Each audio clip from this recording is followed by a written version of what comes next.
You finish watching a motivational video, close the app, and feel a surge of energy. You tell yourself that starting today, you are going to take complete control of your life. But then that feeling hits the friction of your actual workday. Without a system to channel it, sheer inspiration disperses almost immediately, leaving your professional habits exactly as they were. To bridge the gap between a motivated mindset and daily execution, you need a physical structure. We call this the Daily Ownership Action Plan. It is a specific, written protocol designed to strip away excuses. This diagram shows the exact framework we are going to build today. It consists of 3 interlocking steps: a morning pre-action to set your target, a midday trigger to break your fatigue, and an evening debrief to extract data from your failures. Let's build it right now. You need 3 things to complete this tutorial: a physical notebook or digital planner, your smartphone, and one specific professional frustration you are currently dealing with. By locking an abstract philosophy into these physical tools, you remove the option of ignoring it. Taking ownership becomes a required daily mandate. Step 1. Open your notebook and physically divide the first page into 3 horizontal sections. Title the top section Morning Pre-Action. This section relies on what we call the ownership formula. It is a tool used to define a single professional target for the day in a way that eliminates any possibility of pointing fingers if things go wrong. Look at this notebook page. In your top section, write down your primary goal for today using this exact phrasing. I will achieve my goal today, and if I fail, it is entirely because I did not execute a specific action. We use this specific sentence structure to force you into identifying your controllable actions before any external obstacles or friction appear. You are predicting your own potential points of failure. For example, if you rely on a client to sign a contract, your goal shouldn't be close the deal, because the client's signature is outside your direct control. The formula isolates the objective. I will secure the contract today, and if I fail, it is entirely because I did not follow up with 3 compelling phone calls. Look at the sentence you just wrote. Verify that the specific action you listed relies strictly on your own physical execution. If it requires approval from a boss or input from a colleague, cross it out and narrow the focus until you are the sole variable.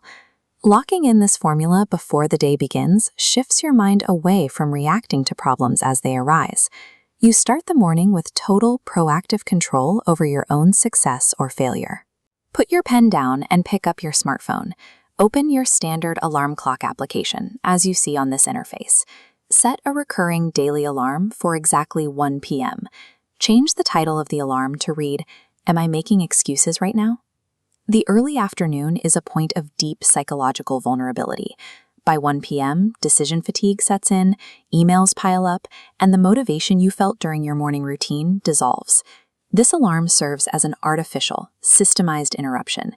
When it vibrates on your desk, it creates a hard stop, designed specifically to catch your mind slipping back into the comfort of blaming other people for your stress. Depending on your own memory to stay accountable throughout the day guarantees inconsistency. Standardizing the check with an external alarm forces accountability regardless of your willpower in that moment. Step 3. At the end of your workday, return to your notebook.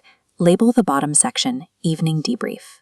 Underneath that heading, write down one specific objective that you failed to achieve today.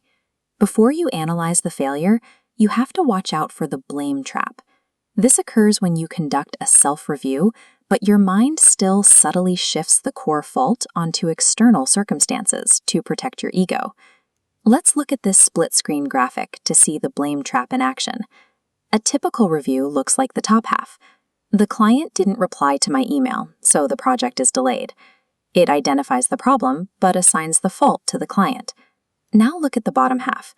The ownership mindset rewrites the exact same scenario to focus strictly on personal execution. The project is delayed. I did not communicate the urgency clearly enough to the client, nor did I follow up with a phone call. I own this. Look at the failed objective you wrote in your notebook.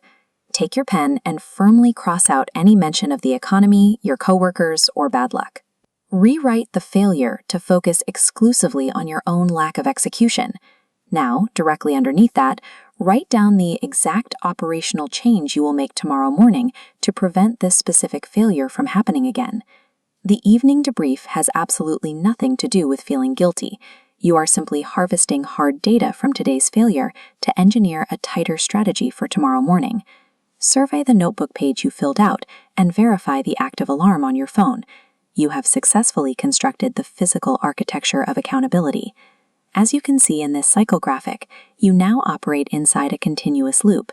The morning mandate sets your target, the midday alarm breaks your fatigue, and the evening debrief analyzes your execution.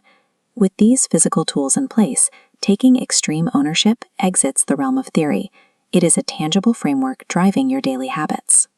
Your directive is to execute the Step 3 debrief tonight before you go to sleep and face that Step 2 alarm tomorrow at noon. Extreme ownership is a concrete operational standard. You have the system. Now execute.